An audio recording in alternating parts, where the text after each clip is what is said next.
है जम्मू कश्मीर के बारामूला से कि जम्मू कश्मीर के बारामूला में सेना का सर्च ऑपरेशन लगातार जारी है। बारामूला में कुछ आतंकियों के छिपे होने की जानकारी भी मिली है। सूचना मिलने के बाद इस तुरंत सुरक्षा बल एक्टिव अलर्ट मोड पर आ गए और पूरे इलाके को घेर लिया। सर्च अभियान लगातार जारी है। सीधे जम्मू कश्मीर के बारामूला से ये सीधे तस्वीरें आप देख सकते हैं। कुछ आतंकियों के छिपे होने की खबर जैसे ही इस बात की इनपुट सेना तक पहुंची, सेना के जवानों ने पूरे इलाके को घेर लिया है। सर्च ऑपरेशन वहां पर चलाया जा रहा है। बारामूला से सीधे तस्वीरें। जम्मू कश्मीर में सेना का सर्च ऑपरेशन जारी है और वजह है कि आतंकियों के छिपे होने का कुछ इनपुट सेना तक पहुंचा था और जैसे ही सूचना उन तक पहुंची वैसे ही पूरे इलाके को घेर के सर्च ऑपरेशन चलाया जा रहा है। बड़ी खबर आपको इस वक्त की जम्मू कश्मीर के बारामूला से बता रहे हैं।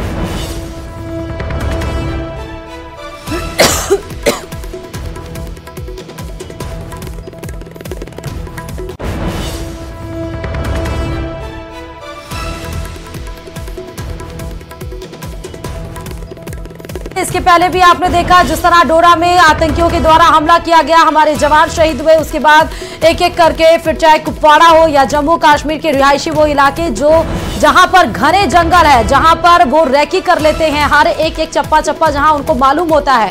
और इस घने जंगल के बीच में सबसे ज्यादा कठिन यही होता है सर्च ऑपरेशन चलाना।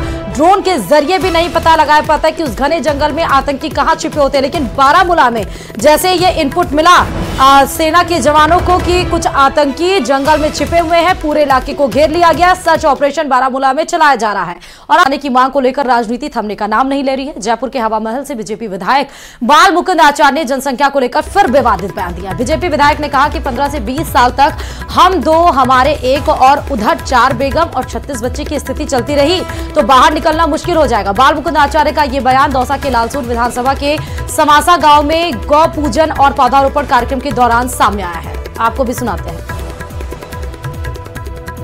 और ये स्थिति चलती रही, मैं और मेरी 4 बेगम और 36 बच्चा, तो 15 से 20 साल बाद आपका बच्चा निकलना मुश्किल हो जाएगा। ये याद रखना पहली बात है। अन्यथा एक हैदराबाद से बकरा बंदर करता है, वो बकरा क्या कहता है आपको पता है? वो बकरा हैदराबाद से कहा करता है कि तुम जनसंख्या बढ़ाओ, फिर 15-20 साल बाद हम ही राज करेंगे।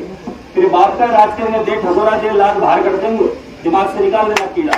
आज बचा पाओगे तो 15-20 साल बाद रिजल्ट आएगा, अन्यथा 15-20 साल बाद बार बार मोदी थोड़े बचाने आएगा।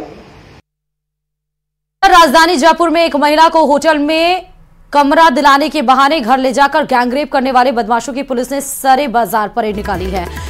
एसीपी भोपाल सिंह भाची और विद्याधर नगर थाना प्रभारी राकेश ख्यालिया की अगुवाई में पिछले दिनों गैंगरेप के आरोपी अमन कुरैशी, शाकिर कुरैशी, शहाबा खान और अल्ताफ खान को गिरफ्तार किया गया था, जिनकी पहचान परेड और मौका तस्दीक के दौरान पुलिस टीम ने आरोपियों को पैदल घुमाया ताकि उनका डर भी पब्लिक में खत्म हो।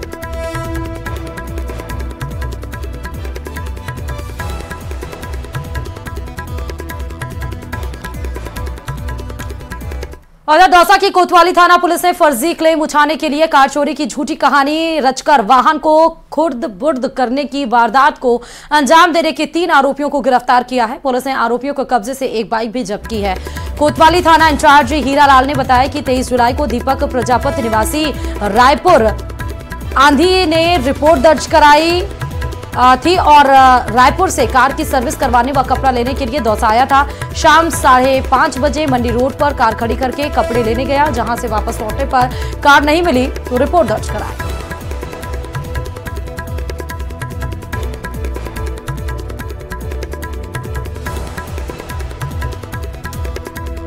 तो पुलिस को गुमराह किया था अपराधी की सारी चाल, लेकिन फेल हो गई पुलिस के सामने। लोन चुकाने के मामले में ये पूरी जितनी वारदात थी, पूरी कहानी रची गई थी, लेकिन कहानी का जो हीरो है वो पुलिस है, तो उनके सामने जितने भी चाल चली गई थी वो धराशायी हो गए और जो इसमें संलिप्त थे उनको गिरफ्तार भी किया गया, मुकदमा भी दर्ज कराया गया। तस्वीरें भी हम आपको दिखा रहे हैं उन बदमाशों की जिसको पुलिस ने दस्तयाब किया है।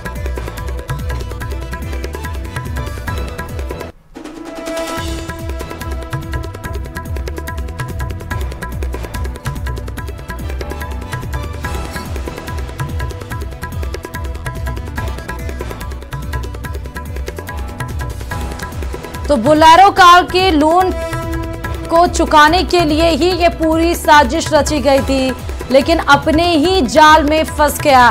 बोलेरो का मालिक। में जब सीसीटीवी फुटेज और अन्य आधार पर संदिग्ध को पकड़ा तो एक बाइक पर दो लड़कों का आना और उसमें से एक लड़का उतर के बोलेरो ले जाना और बाइक को वापस चले जाना, इस प्रकार का आया।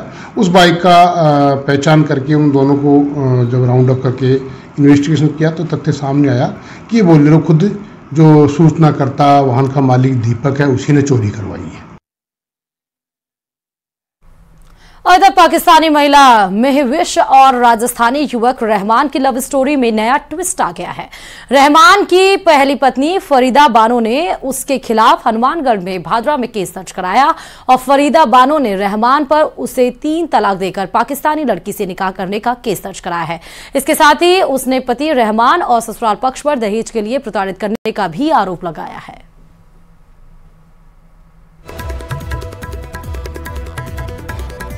कौन है महविश, वो आपको ग्राफिक्स के जरिए बता रहे हैं। महविश के 12 और 7 साल के 2 बच्चे हैं। सीधे पाकिस्तान से आ गई और अपने आशिक के लिए भारत, और उसके बाद पहली पत्नी उनके आशिक की है, बच्चे भी हैं। अब पहली पत्नी ने ससुराल पक्ष पर और पति पर आरोप लगा दिया है और मुकदमा भी दर्ज कराया। कहा गया कि 3 तलाक जो कि बैन है, अब इस गैर कानूनी है, वो 3 तलाक नहीं दे सकते हैं। 3 तलाक देकर उसको छोड़ा गया। दहेज प्रताड़ना का भी आरोप पहली पत्नी के द्वारा लगाया गया है। रहमान की पहली बीवी ने अब अपनी चुप्पी तोड़ते हुए सीधे वो थाने पहुंची और थाने में जाकर यानी कि हनुमानगढ़ के भादरा में जाकर उन्होंने मुकदमा दर्ज कराया है। दहेज के गंभीर आरोप ससुराल पक्ष और पति के ऊपर 3 तलाक के साथ मुकदमा दर्ज कराया गया है। करते थे, पैसे की डिमांड करते थे, इतने मंगाओ तेरे पापा से, अच्छा, वरना मारेंगे तेरे को। उस समय विदेश में रहता था क्या? हाँ, उसमें भी। अच्छा, आते थे तब तंग करते थे। यहाँ फिर वहाँ ज़रूरत होती थी ना पैसे की तो बोलते यहाँ फिर अपने भाई से अपनी माँ से तंग करवाते। अच्छा, तो आपकी एक लड़की है एक लड़का है क्या? जी। आप हमारे साथ फरीदा के पिता हैं जी। बताइए फरीदा, आप कुछ कहना चाहेंगे सरकार से या लोगों से, समाज से? जी सर, मेरा कहना यही है कि मुझे मेरे बच्चों का मेरे बेटे का हक चाहिए। मेरे बच्चों का मेरे बेटे का हक चाहिए। सरकार से निवेदन है मेरी कि ये जो मामला चल रहा है, जो पाकिस्तान से लड़की आती है, शादी करती है, एक दूसरी लड़की की ज़िंदगी बर्बाद करी आप, मैं सरकार से गुजारिश करता हूँ कि इसके लिए कोई हल निकाले ताकि दूसरी बच्ची की ज़िंदगी खराब ना हो। जिससे मेरी बच्ची की ज़िंदगी खराब हुई है वैसे किसी दूसरी लड़की की ज़िंदगी खराब ना हो। ऐसा कानून निकाले ताकि क्या है, कोई पाकिस्तान से, पाकिस्तान का हाल खराब हो रहा है, पाकिस्तान से लड़के आ रही हैं, मुझे यही काम करेंगे। एक नहीं काफ़ी केस हो रहे। मेरी सरकार से निवेदन है कि कोई ऐसे कानून निकालने के लिए कि ये अपने बच्चों की ज़िंदगी खराब ना करें। और सीधे आपको अब खबर दिल्ली के ओल्ड राजेंद्र नगर में यूपीएससी कोचिंग सेंटर में पानी भरने से बता रहे हैं, जहां पानी भरने से छात्रों की हुई मौत के मामले में कोर्ट ने 2 आरोपियों को न्यायिक हिरासत में भेज दिया है। पुलिस ने कोचिंग सेंटर के मालिक और कोऑर्डिनेटर अभिषेक गुप्ता और देशराज सिंह को गिरफ्तार भी कर लिया था और फिर दिल्ली पुलिस कोचिंग सेंटर हादसे के दोनों आरोपियों राजेंद्र नगर थाने से कोर्ट ले गई है, जहां से दोनों को 14 दिनों की न्यायिक हिरासत में भेज दिया गया। पुलिस ने इन दोनों आरोपियों के समेत बिल्डिंग मैनेजमेंट, ड्रेनेज सिस्टम की देखभाल करने वाले निगम कर्मियों और अन्य के खिलाफ गैर इरादतन हत्या की विभिन्न धाराओं में केस भी दर्ज की है। दरअसल दिल्ली में शनिवार की शाम को हुई बारिश से ओल्ड राजेंद्र नगर में एक कोचिंग सेंटर के बेसमेंट में पानी भर गया था। पानी 10 से 12 फीट के अंदर भरा था, जहां पर जो कोचिंग छात्र के जो चश्मदीद गवाह थे वो ये बता रहे थे कि पानी चंद मिनटों के अंदर 10 से 12 फीट भर गया कि वहां से निकलना मुश्किल हो गया था। पानी में डूबने से यूपीएससी की तैयारी करने वाले 3 छात्रों की इसमें संदिग्ध मौत हो गई थी। उसके बाद से सियासत जिस तरह हुई आपने देखा ही, लेकिन ये हैरान कर देने वाली खबर थी कि अगर वहां का ड्रेनेज सिस्टम सही होता तो शायद 2-3 मिनट में 10 से 12 फीट बेसमेंट में पानी ना भरता और बेसमेंट में रहे छात्रों को अपनी जान ना गंवानी पड़ती। यूपीएससी जैसे, आईएएस जैसे या पीसीएस जैसे एग्जाम की तैयारी करने वाले बच्चों को नहीं पता था कि दिल्ली की बारिश या ड्रेनेज सिस्टम उनके लिए जान की आफत बनकर आएगी। फिलहाल गिरफ्तारी हो चुकी है और अब न्यायिक हिरासत में भेज दिया गया है 14 दिन के लिए। और दिल्ली में यूपीएससी के कोचिंग सेंटर में 3 छात्रों की मौत के बाद सोए हुए अफसरों और नेताओं की नींद टूटी है। दिल्ली के राजेंद्र नगर में जितने भी कोचिंग सेंटर बेसमेंट में चल रहे हैं, उनकी जांच के बाद एमसीडी ने सीलिंग की कार्रवाई शुरू कर दी और इस मुहिम को पूरी दिल्ली में चलाने की तैयारी है। इस केस में कोचिंग सेंटर के मालिक और कोऑर्डिनेटर को 14 दिन की न्यायिक हिरासत में भी भेज दिया गया है। इसी पर देखिए यह रिपोर्ट।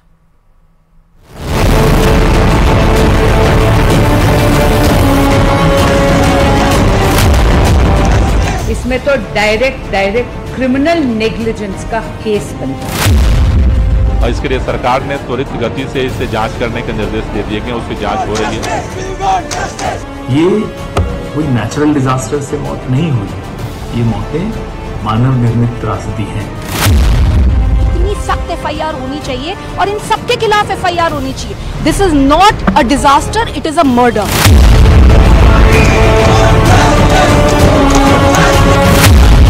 दिल्ली के कितने कोचिंग सेंटर में मौत का तहखाना।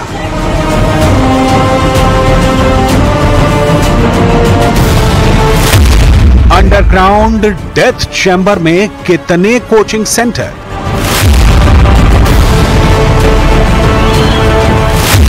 यूपीएससी की अवैध फैक्ट्रियों पर कब लगेगा ताला।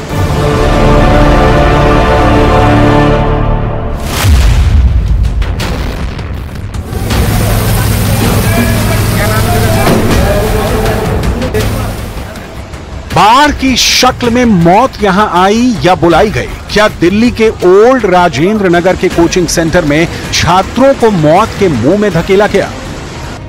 यह सवाल हर जुबान से निकल रहा है। सवाल यह भी है कि दिल्ली में कहां कहां बने हैं ऐसे डेथ चैम्बर। ऐसे भयावह हादसे को कौन कौन दावत दे रहा है, इसकी छानबीन शुरू हो चुकी है। ओल्ड राजेंद्र नगर में कोचिंग सेंटर के बेसमेंट में हुए भयावह हादसे के बाद एक्शन शुरू हो चुका है। लेकिन जो दर्दनाक और भयानक हादसा आईएस कोचिंग सेंटर में हुआ, उसके कई वीडियो कलेजा कपा रहे हैं। मौत ने कैसे धावा बोला, महज कुछ मिनट में कैसे 3 जिंदगियां खत्म हो गई।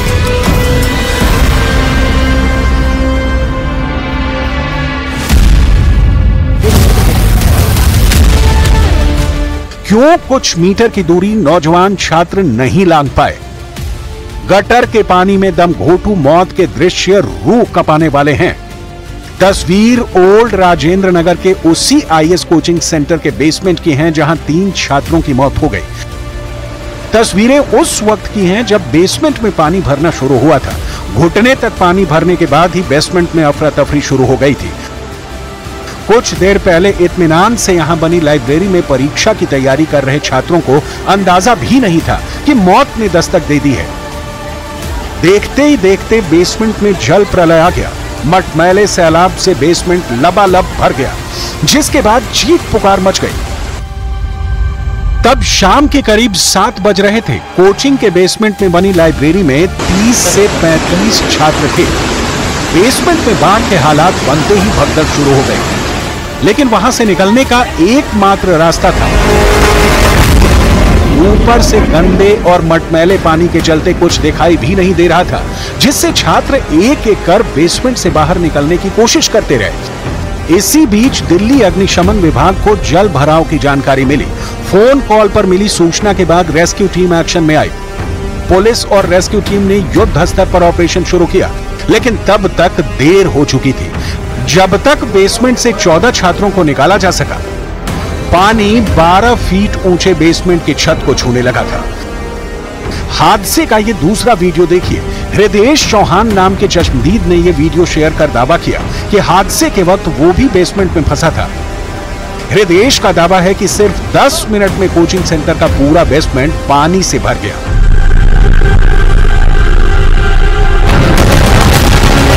जिस जगह बेसमेंट की लाइब्रेरी बनाई गई थी, वहां आने जाने का एक ही रास्ता है। पूरा कोचिंग सेंटर करीब 400 गज में बना हुआ है। बेसमेंट में फंसे स्टूडेंट्स को बाहर निकालने के लिए पहले रस्सियों का इस्तेमाल किया गया।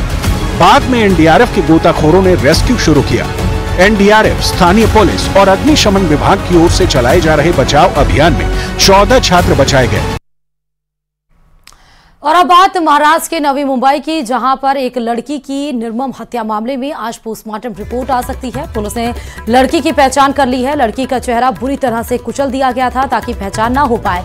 लड़की की हत्या करने वाले शख्स दाऊद शेख की भी आज गिरफ्तारी हो सकती है। 24 जुलाई को नवी मुंबई में लड़की की निर्मम हत्या करने के बाद से ही दाऊद शेख फरार है। पोस्टमार्टम रिपोर्ट से यह खुलासा हो सकता है कि लड़की के साथ रेप हुआ है या फिर नहीं।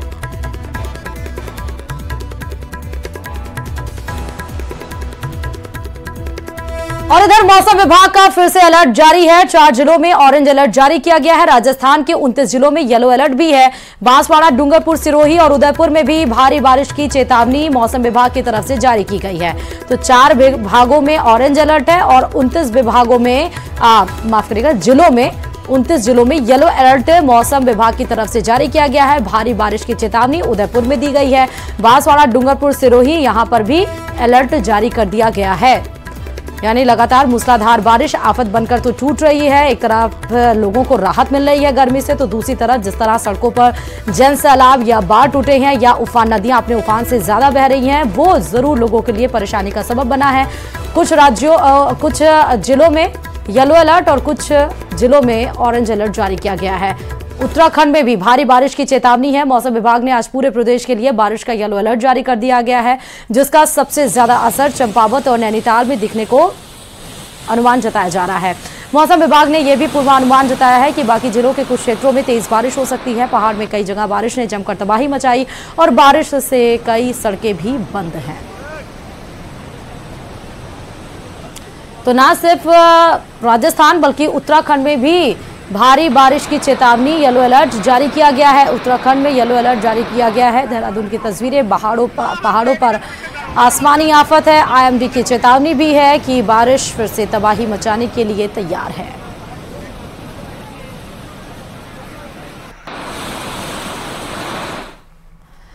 और चमोली से बड़ी खबर है, यहां बिना बारिश ही अलकनंदा नदी का जलस्तर बढ़ता ही जा रहा है। ऊंचाई वाले इलाकों में ग्लेशियर के लगातार पिघलने से अलकनंदा का जलस्तर लगातार बढ़ रहा है। वहीं डीएचडीसी जल विद्युत परियोजना के डैम साइड में अचानक जलस्तर बढ़ गया। कंपनी के अधिकारी अलकनंदा नदी के बढ़ते जलस्तर पर नजर बनाए हुए हैं और ये कारण बारिश तो है ही, लेकिन ग्लेशियर जिस तरह लगातार पिघल रहे हैं इस वजह से बिना बारिश के ही अलकनंदा नदी उफान पर बह रही है। एमडी हालांकि नजर बनाए हुए हैं बढ़ते जलस्तर पर। जो अधिकारी हैं कंपनी के अधिकारी अलकनंदा के, वो नजर बनाए हुए हैं। चमोली के अलकनंदा की तस्वीरें आप देख सकते हैं। ये जो नदी अपने उफान से ऊपर बह रही है, इसका कारण ग्लेशियर का पिघलना बताया जा रहा है। बारिश नहीं बल्कि ग्लेशियर के पिघलने की वजह से अलकनंदा नदी अपने उफान से ज्यादा बह रही है और ऊपरी इलाकों में अब ये चिंता का सबब बनता जा रहा है। चलिए, उत्तरकाशी में गंगोत्री धाम में एक बार फिर गंगा नदी का जलस्तर बढ़ने से लोग दहशत में हैं। जलस्तर बढ़ने से गंगा उफान में बह रही है, जिससे लगातार घाटों को नुकसान पहुंच रहा है। गंगा नदी के उफान से भवनों और आश्रम को भी भारी खतरा है।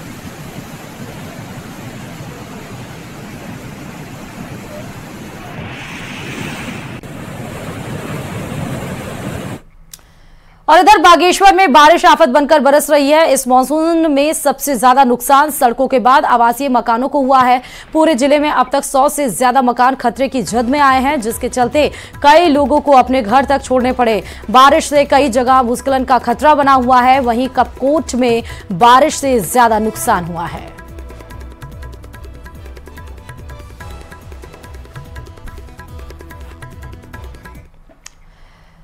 और सवाई माधोपुर जिले का सबसे बड़ा जिला अस्पताल का हाल बेहाल है। जिला अस्पताल प्रशासन की उदासीनता और लापरवाही का आलम यह है कि जिला अस्पताल में 2-2 जनरेटर होने के बावजूद बिजली कटौती के दौरान अस्पताल अंधेरे में डूब जाता है। इसी पर देखिए ये रिपोर्ट।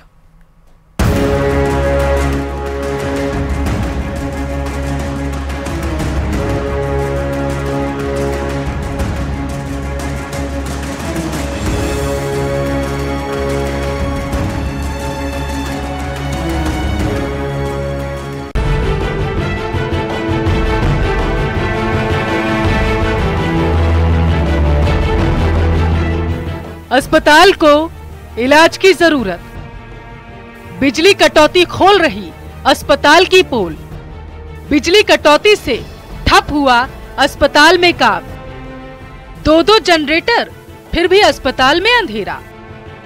खराब जनरेटर ठीक नहीं करा रहा अस्पताल प्रशासन। बिजली कटौती से मरीज और तीमारदार दोनों परेशान। सवाई माधोपुर जिला अस्पताल में अस्पताल प्रशासन की लापरवाही और उदासीनता के चलते जिला अस्पताल में अव्यवस्थाओं का आलम है। जिला अस्पताल के हालात ये हैं कि अस्पताल में 2-2 जनरेटर होने के बावजूद भी बिजली कटौती के दौरान अस्पताल में हर तरफ अंधेरा हो जाता है और अस्पताल के वार्डों सहित अस्पताल की सभी यूनिट अंधेरे में डूब जाती हैं।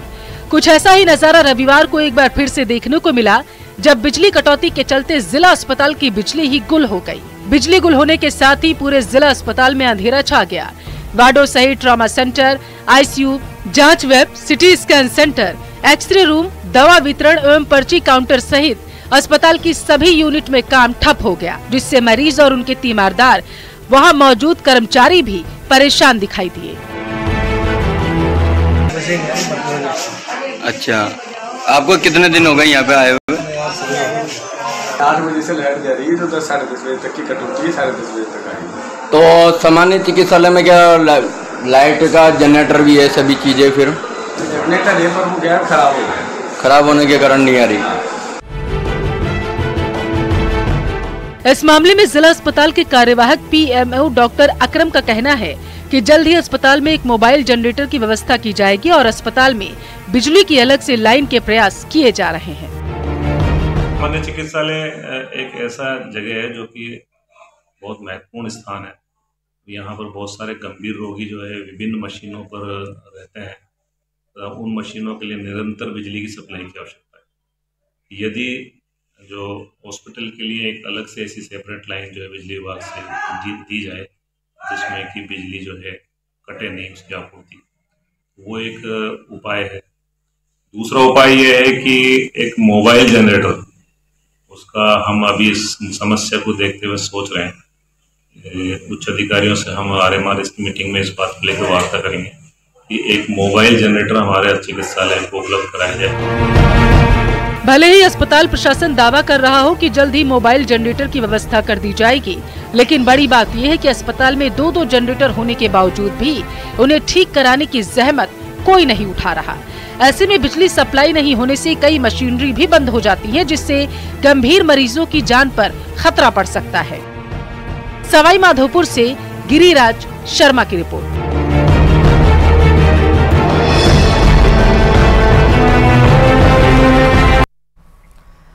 और इधर गाजीपुर सीट से समाजवादी पार्टी के सांसद अफजाल अंसारी की लोकसभा सदस्यता रद्द होगी या बचेगी, इसका फैसला आज इलाहाबाद हाई कोर्ट दोपहर करीब 12 बजे सुनाएगा।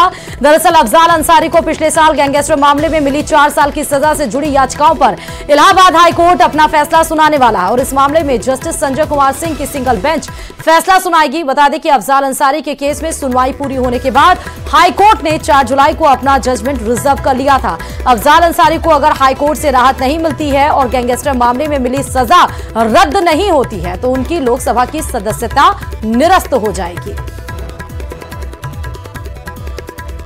तो 4 जुलाई को कोर्ट ने अपना फैसला सुरक्षित रख लिया था। अब देखना है कि 12 बजे कोर्ट क्या कुछ फैसला देता है। बड़ी खबर आपको इलाहाबाद हाई कोर्ट से इस समय की बता रहे हैं कि अफजाल अंसारी की सदस्यता लोकसभा की क्या बचेगी या फिर नहीं। आपको बता दें कि समाजवादी पार्टी से इस समय ये लोकसभा के सदस्य हैं, यानी कि लोकसभा जीत कर आए हैं, लेकिन अब देखना है कि 4 जुलाई को जो कोर्ट ने फैसला लिया था, जो सुरक्षित रख लिया था, अब ये किस्मत होगी अफजाल अंसारी की अगर उनके हक में फैसला आता है। अगर उनके हक में फैसला नहीं आता है तो सदस्यता से भी इनको पीछे हटना पड़ेगा।